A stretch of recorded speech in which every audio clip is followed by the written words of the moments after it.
Class 2, Subject Social Science, Chapter 11 Means of Transport। इसका हिंदी अर्थ है परिवहन के साधन। हम विभिन्न कारणों से एक स्थान से दूसरे स्थान तक यात्रा करते हैं। हम यात्रा करने के लिए परिवहन के विभिन्न साधनों का उपयोग करते हैं। कुछ बच्चे स्कूल जाते हैं, कुछ स्कूटर से, कुछ साइकिल से और कुछ ऑटो रिक्शा से। इसलिए स्कूटर, बस, रिक्शा, साइकिल और ऑटो रिक्शा परिवहन के साधन हैं। डिफरेंट मीन्स ऑफ ट्रांसपोर्ट, परिवहन के विभिन्न साधन। आजकल हमारे पास परिवहन के विभिन्न साधन हैं। हमें विभिन्न स्थानों पर शीघ्रता और आराम से यात्रा करने के लिए उनकी आवश्यकता है। हम इन्हें 3 प्रकारों में विभाजित कर सकते हैं: भूमि परिवहन, जल परिवहन और वायु परिवहन। लैंड ट्रांसपोर्ट, भूमि परिवहन। भूमि परिवहन में वे वाहन शामिल हैं जो भूमि पर चलते हैं। साइकिल, कार, बस, ट्रेन आदि भूमि परिवहन के कुछ उदाहरण हैं।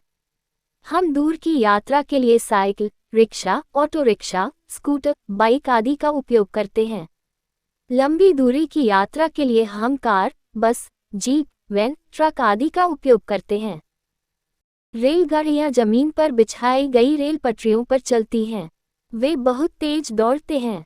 वे रेलवे स्टेशनों पर पहुंचते हैं और वहां से अलग हो जाते हैं। वे प्रतिदिन हजारों लोगों और सामानों को देश के विभिन्न भागों में ले जाते हैं। कुछ शहरों में स्थानीय वर्षा भी होती है। वे एक शहर के भीतर कई महत्वपूर्ण स्थानों को जोड़ते हैं। वाटर ट्रांसपोर्ट, जल परिवहन। जल परिवहन पानी पर चलता है। नावें और जहाज जल परिवहन के सामान्य साधन हैं। छोटी दूरी तय करने के लिए नावों का उपयोग किया जाता है। जहाज़ों का उपयोग यात्रियों और भारी सामान को लंबी दूरी तक ले जाने के लिए किया जाता है। इनका उपयोग दूसरे देशों की यात्रा के लिए भी किया जाता है।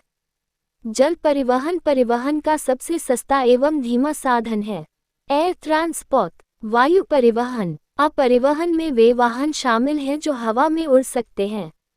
ये परिवहन का सबसे तेज साधन है, लेकिन ये बहुत महंगा है। हवाई जहाज और हेलीकॉप्टर हवाई खेल के एक सामान्य साधन हैं। वे बहुत लोकप्रिय हैं क्योंकि वे हमारा समय बचाते हैं। परिवहन के ये सभी साधन बहुत लोकप्रिय हो गए हैं। युद्ध, उन्होंने यात्रा को आसान बना दिया है। अधिक आरामदायक क्षेत्रों और रेगिस्तानों में लोग बैलों, घोड़ों का उपयोग करते हैं। परिवहन के साधन के रूप में गधे, टट्टू और ऊंट। ये जानवर लोगों और सामान को एक स्थान से दूसरे स्थान तक ले जाते हैं। परिवहन के अधिकांश साधनों जैसे स्कूटर, कार, बस, जहाज आदि को चलाने के लिए कुछ ऊर्जा की आवश्यकता होती है। यह ऊर्जा उन्हें ईंधन से मिलती है। हवाई जहाज का आविष्कार राइट बंधुओं ने किया था।